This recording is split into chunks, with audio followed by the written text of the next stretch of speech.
after World War One, the Canadian government sent money out to every community to build a cenotaph. The idea behind a cenotaph didn't come around until after World War One because of the amount of lives lost. Beforehand, they had like monuments to wars, but not a cenotaph, where it listed the war dead. And so cenotaph, it means empty tomb.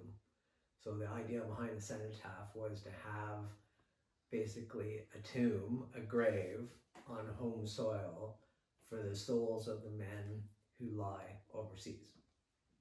So that was the idea. And they were supposed to be built in the main intersection in the busiest part of town, so that on November 11th at 11 o'clock, everything had to stop without, right? Because it would be in a really inconvenient spot, would make everybody stop. So the money came to Dutton, and the town council, I guess, at the time, thought that we really need a new town hall. So we're going to take the money that we're supposed to use to a cenotaph, build a new town hall, and we'll just call it the Memorial Hall, right? So they were all Scotch, so cheap to it, yeah. But it actually worked for a little while because everybody went to the town hall. You went there to pay your taxes. You went there to pay your whatever, right? Your hydro bill, your phone bill, everything was at the town hall. But over time, less and less people go into the town hall. Now, nobody goes into the town hall, really, unless you have a complaint. That's the only time you go. Otherwise, you just do everything online. So after World War One, the Daughters of the Empire, the IODE, they put up a plaque in the Memorial Hall for World War One, but they only listed 7 guys. There was 32 from Dutton Dunwich who lost their lives. I've never been able to figure out how they chose those 7 men, other than they had some connection to the Daughters of the Empire. But they left some, like Ella Sifton, right? Victoria Cross recipient, I've talked about him before on these, you know, it changed the course of history. Nowhere has his name ever been recognized, like nowhere, right? Which is unbelievable. Like I've said before, if he was an American, every kid would know his name and there'd be 5 movies made about him, you know? So yeah, and so all those men who made the ultimate sacrifice, they've never been recognized. We've never, you know, gave them credit for them giving up their lives for our freedom.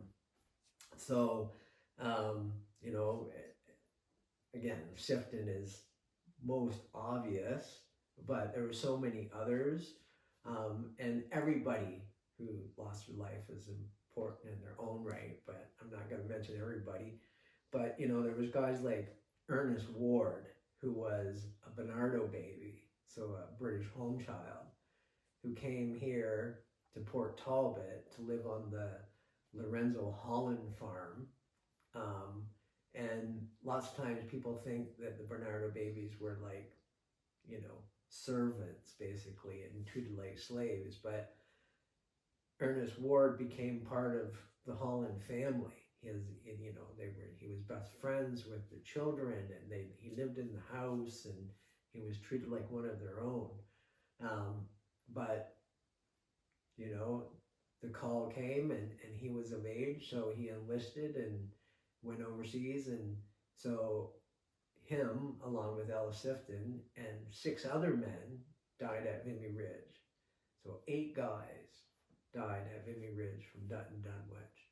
Like, and if you think about the population of the size, those men all dying in one day, that's a lot of people. I don't think there would have been anybody in the whole community who wasn't infected in some way, right? They would have known him as a friend, they would have been related to them, they would have gone to the same church or worked at the same place or whatever.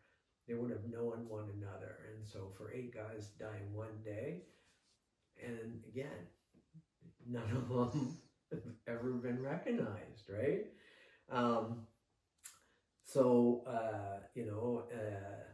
And then there was a family in Wallacestown. Their last name was Keeler, and they owned a cheese factory, but they were also all doctors. The whole family, the father, and then there was 4 sons actually, and 3 of them were doctors, and they were all already in the service in the Royal Army Medical Corps. But the youngest one, Sydney, he was a medical student at UWO, but he didn't want to be like his brothers. So when he enlisted, he said he was a butter maker. And because if he said he was a medical student, they would put him in the medical corps. So he said he was a butter maker, and they put him in the cavalry, like, riding horses. But he went into the infantry because quickly they found out that horses weren't really good against big guns and stuff. So, and so off he goes, and he's Ellis Sifton's neighbor, and again, he is wounded at Vimy Ridge and takes almost a year lying in a hospital to die from his wounds. But again, never mentioned. Nobody ever talked about his sacrifice, right?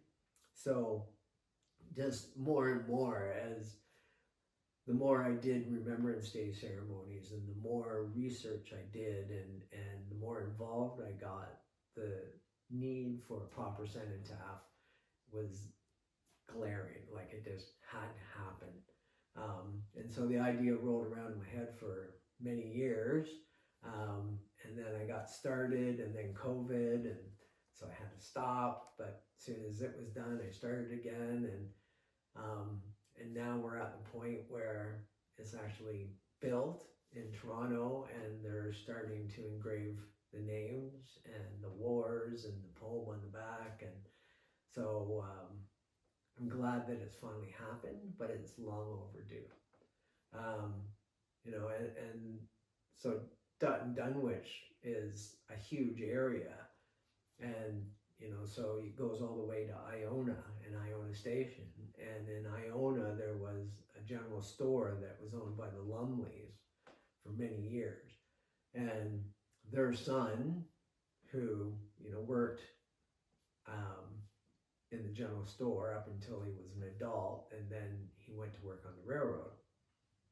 And he enlisted in the war, and he was in a trench mortar company, and he fought at Vimy, and he was at the Somme, and the Somme was horrible meat grinder of men, in that, on the first day of the Somme, like 600,000 men lost their life in one morning.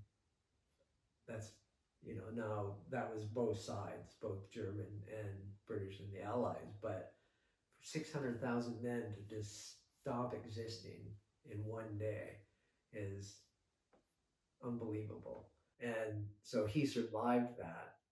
And then he was at Hill 70, and he was in a trench, and the Germans started bombing the trench, and so they had to get out of the trench, and so his whole platoon was trying to extract themselves from the trench, and the commanding officer was hit by shrapnel and killed. And so Bert Lumley from Iona, he takes over, and he rounds up all the men and gets them to follow him, and he gets them all to safety. And then he realizes that they left a mortar behind. And so he doesn't want the Germans to get that. So he runs back into the trench to retrieve the mortar. And he gets it, but he's wounded on his way back. And so he saved all these guys, and he saved the mortar from falling into enemy hands. And so they send him to England to go to a hospital to recuperate and be treated for his wounds. And when he's in the hospital, a commanding officer comes in and gives him the military medal for bravery because he saved his platoon and he saved the mortar. And after he's recuperated and he's at an outdoor cafe in London, England, with another soldier from the hospital, and a German Zeppelin comes over and bombs London, and the cafe that they're at gets hit by a bomb and blows up and kills them. Right? So again, like everybody who lost their lives, they're all heroes in their own right. But yeah, it seems incredible that he lives through all that, and then is having a coffee with a friend and gets killed, right? So again, nobody ever recognized his name. Nobody ever thought, the Lumleys, who were well known and they lost their son, and nobody thought, oh, we should do something about that. And so this area being a farm and the railroad, it attracted people from all over the world. And so you had all these men coming to the area, immigrating from, England and Australia, and looking for work. And so there was guys like Burt Baker and William Elroy and Walter Harvey. They all immigrated and found homes in Wallacestown and were working on a railroad or local farms, wanting to build a better life for themselves. And then the war comes around and they feel duty bound because they're part of the empire to go and fight. And they never return because they're all killed. And because they were immigrants and they didn't have any family connection, their name was lost, right? Nobody knew anything about these people. Nobody even knows their name, right? And again, to me, that's horrible, right? That these men came here, and if it wasn't for the war, they would have married local women, they would have had families, and their names would have been just as well known as anybody else, right? But yet they're killed and forgotten. So no more. It's got to be corrected, and it is being corrected. And so, and I'm sure after World War I, everybody wanted to forget, right? Because there was so much death, there was so much horror and bloodshed. And so when it was over, people just kind of put it out of their mind. And yeah, we'll build a town hall and we won't build a cenotaph, and everything is fine and dandy, and they went on with their lives and nobody thought anything of it. But it wasn't 20 years later and the same thing happens again, right? And so World War II comes around, and again, so many people from the area enlisted. And I should say too that many women enlisted even in World War I. They enlisted to be nurses and in the Red Cross, and then in World War II, women could go into the women's division of the Royal Canadian Air Force, and the Wrens in the Navy, and the Quacks in the Army, and many women from the area enlisted. Thankfully, none of them were killed, but 15 men from the area did die in World War II. And, the most obvious, we're sitting in the Backus-Page house.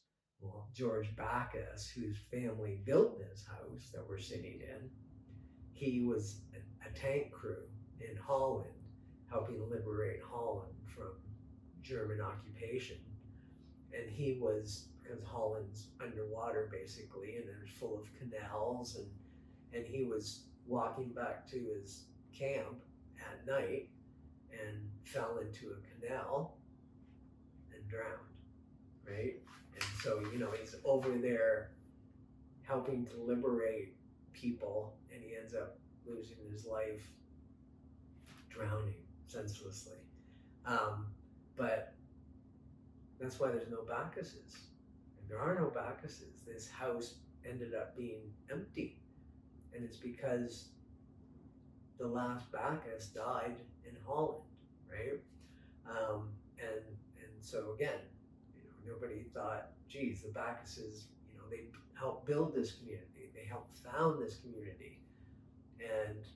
But nobody thought we should recognize this man's sacrifice. You know, and again, in Holland, Kenneth Duncanson, the Duncansons were well-known members of this community, and Kenneth Duncanson was in the infantry, and at the Battle of Leopold Canal, he was killed in a farmer's field, but they never found him. And so his family, the Duncanson family, had to live the rest of their life knowing that their son was lost, but no idea where, right? He had no grave, he had no marker, he had nothing here, because nobody thought we need to recognize this man's loss. And it was 50 years he lied in a farmer's field. His body lied in a farmer's field, and he sunk into the earth because it's so wet. And a metal detector was out looking around in the field, and he found his ring. And from that metal detector is finding the ring. It was a signet ring, so it had his initials on it. So from that, they excavated the area and they found his remains. And then finally, 50 years later, he gets a proper burial in a military cemetery. And that's wonderful that he was found, and in Holland, they think the world of Canadians, and the cemeteries are manicured daily. There's not a weed, and all the flowers are constantly, picked and changed, and lawns cut, manicured, because they understood what it was like to not have freedom, be under German oppression, and not have anything to eat, and not have the freedom to do what you want to do, and have their neighbors taken away to concentration camps because of their faith. And so they care, but sadly we don't really care. We take for granted that we're free because we've never faced oppression. Not since 1812 have we faced oppression. And even then, it was very remote, and and there was no chance of us ever really becoming America.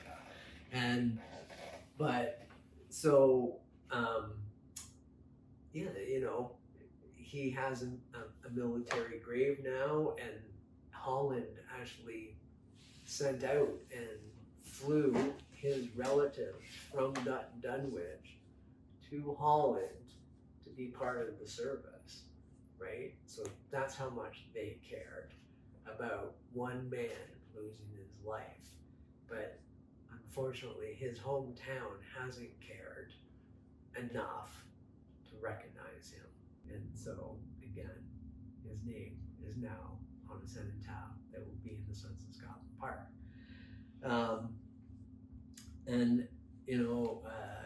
Dutton Dunwich lost an inordinate amount of men in World War II to air, into the Air Force. And so there was Leo Gibson, Donald Graham, Bruce Hillman, Kenneth McLean, James Phillips, John Ross, John Rustin, and William Shaw. All of those men from Dutton Dunwich, and they all lost their lives because they were part of bomber crews or fighter planes, taking out the German war machine, right? They understood that as long as Germany can keep on producing tanks and heavy guns and uniforms and ammunition and bombs, the war would continue on forever. So they understood that if they bombed those factories and stopped the German war machine, then they can't wage war. And, 30, something like 36,000 Canadians lost their life in the air in World War II, right? And so that's a ridiculous amount of men just from Dutton Dunwich. And Bruce Hillman, he was a fighter pilot. He flew Spitfires and was in the Battle of Britain and, defended Britain from, German bombers and Messerschmitt fighter planes, and he completed his tour. So a fighter pilot had to complete 63 combat hours. Their life expectancy was 4 hours is what they were expected to live. And he completed 63 hours. And so because he completed his tour of operation and got his ops wings, he could come home. And so he came home to tell his parents in Dutton that he got married to an English woman because they didn't know. So he wanted to tell them in person. So he came home to tell them. And after coming home and meeting with his parents and the rest of his family and telling them all about his wife, he was going to London in a car to meet some friends to talk to them about his wife, and he got hit by a train in Lawrence Station on his way to London. So he survived all those hours in the air over England, fighting, shooting Messerschmitts out of the air and Focke-Wulf 190s, and then he comes home and gets hit by a train, and it seems, all death seems senseless, but that seems even more so, right? Because he survived the war and then comes home and dies in an automobile accident, and so, yeah, so many young lives have been lost in both World War I and World War II from Dutton Dunwich, and the town has never done anything to really recognize them. And thankfully now, and I'm not saying it's because of me, but thankfully now it is going to happen, and we will have a proper cenotaph. And I listed on the cenotaph Korea and Afghanistan, even though we didn't lose anybody from the town, but we did have men go and fight. And I also listed peacekeeping, and we've had lots of peacekeepers too, and we've never lost any, but they're listed on there as honor because those men and women did lose friends. And so they will finally have a place where they can go and remember their friends. And I left blank panels because if there ever is another war, then it can be listed on the cenotaph. But the only way that there will never be another war is through education, right? And sadly, Canadian government no longer requires history of the wars to be taught in schools. In grade 10, when you're in high school in grade 10, you study World War I and World War II briefly. The curriculum, if the teacher follows the curriculum, it's a matter of a week for both. If you have a really good teacher who bucks the system and goes beyond what the curriculum requires, you'll learn more. But as far as what the government requires, it's very minimal. And so many people today don't have a proper understanding of what the wars were, what the sacrifice was, and if they don't know their history, they're bound to repeat it.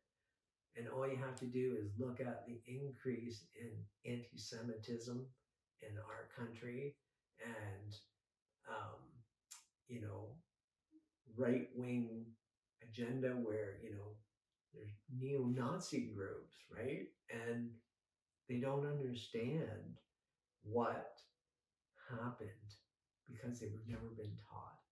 And so the Cenotaph is going right across from the public school.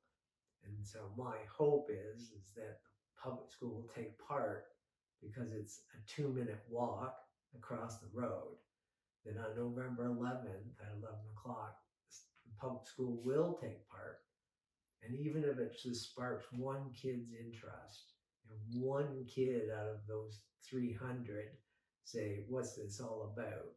And then starts wondering about it through his life or her life, then that's one person who will understand what happened and do their best not to let it happen again.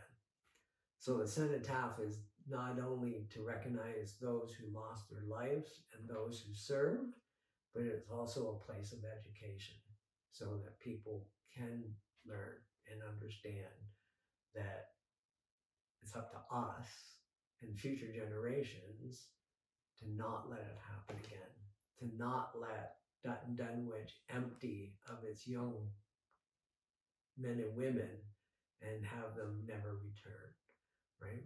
So, well, now they send them home, but I mean, they come home in a box, and we don't want that either, right? So, yeah, so that's what really drove me, not just recognizing the war dead, although that's very important, but also offering that place of education. And so hopefully that's the case. Mm-hmm. And is there like a expected time on when it's going to be done? So we should have an unveiling ceremony sometime in September. Okay.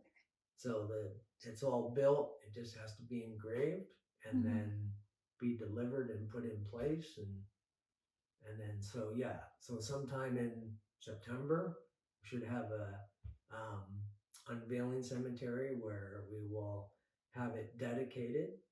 We're going to have a real military padre come and dedicate it and bless it. And at that time, we'd recognize everybody who donated and, governments and all that sort of stuff. And then on November 11th, 11 o'clock, we'll have our first ever real Remembrance Day ceremony. Mm-hmm.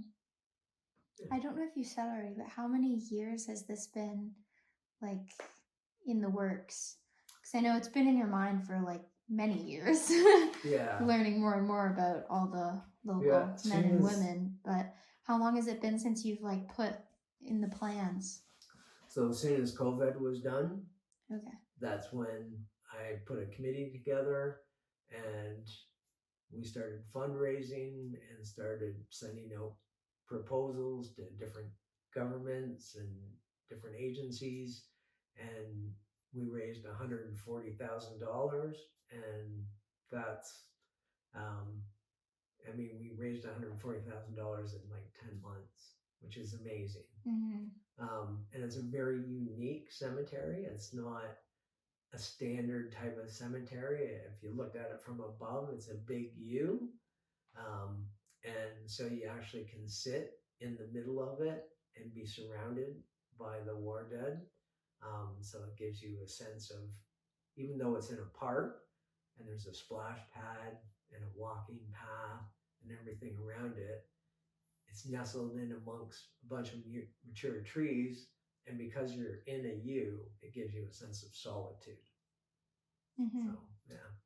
So I guess it's been three years in the making. So